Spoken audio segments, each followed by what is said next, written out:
Kalau dia numerik, kita nggak pakai tabel yang tadi. Jadi kita tinggal pilih. Jadi kalau dia numerik sebenarnya lebih gampang. Tinggal pilih mau pakai regresi linear atau mau pakai regresi logistik. Tuh, jadi pilih. Oh sorry.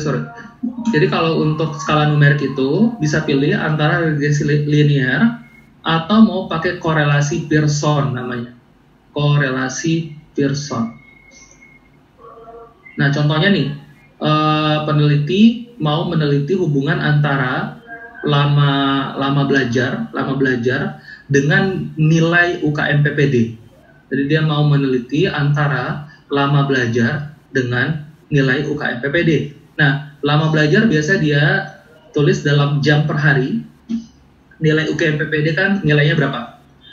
Nah, itu kan sama-sama numerik ya dua-duanya. Lama belajar dalam jam angka, nilai UKM PPD juga angka.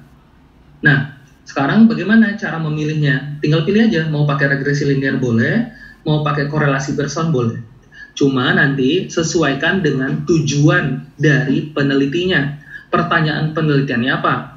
Kalau pertanyaan penelitiannya adalah peneliti ingin mengetahui hubungan antara lama belajar dengan nilai UKM PPD, berarti dia kan cuma mengetahui asosiasinya apa ya? Apakah dia berbanding lurus atau dia berbanding terbalik, maka yang dipakai adalah korelasi Pearson. Tapi kalau misalkan penelitinya pengen tahu kalau lama belajarnya cuma 2 jam per hari, nilai UKM PPD-nya berapa ya? Gitu. Misalkan dia pengen tahu kalau lama belajar 3 jam, nilainya berapa? Misalkan 60, lama belajar 4 jam, nilainya 70, belajar 5 jam, nilainya 80. Nah, itu kalau mau dapat seperti itu hasilnya harus pakai regresi linear. Jadi harus menggunakan regresi linear. Mana ada ini kayak orang? Kenapa tuh? Oke, kita lanjutkan. Jadi pakai kalau mau rumus itu pakainya regresi linear. Tapi kalau misalkan dia mau mengetahui hubungannya aja, apakah dia berbanding lurus atau dia berbanding terbalik, pakainya korelasi Pearson. Oke, contoh tadi nilai UKM PPD. Kalau dia pakai korelasi Pearson, berarti nanti akan mendapatkan nilai R. R itu artinya berbanding lurus kalau dia positif. Misal, nilai UKM PPD sama lama belajar dapat R-nya adalah 0,5. Nah, ini artinya apa? Berarti dia berbanding lurus. Jadi semakin lama belajar, semakin tinggi nilai UKM PPD-nya.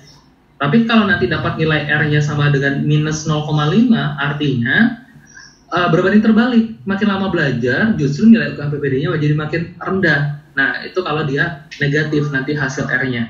Sedangkan kalau dia mau tahu berapa besaran nilainya, berarti pakai regresi linear.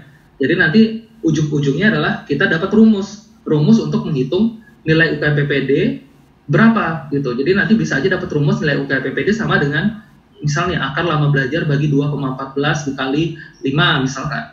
Nah, itu kan rumus. Nah, itu biasa didapatkan dari penelitian dengan metode regresi linear. Jadi nanti pilihan kita adalah antara regresi linear dengan korelasi Pearson. Jadi nanti tergantung baca pertanyaannya. Kalau dia pengen tahu besarnya berapa, pakainya regresi linear. Tapi kalau dia cuma mau mengetahui hubungannya seperti apa, pakailah korelasi Pearson. Oke, dia tanya.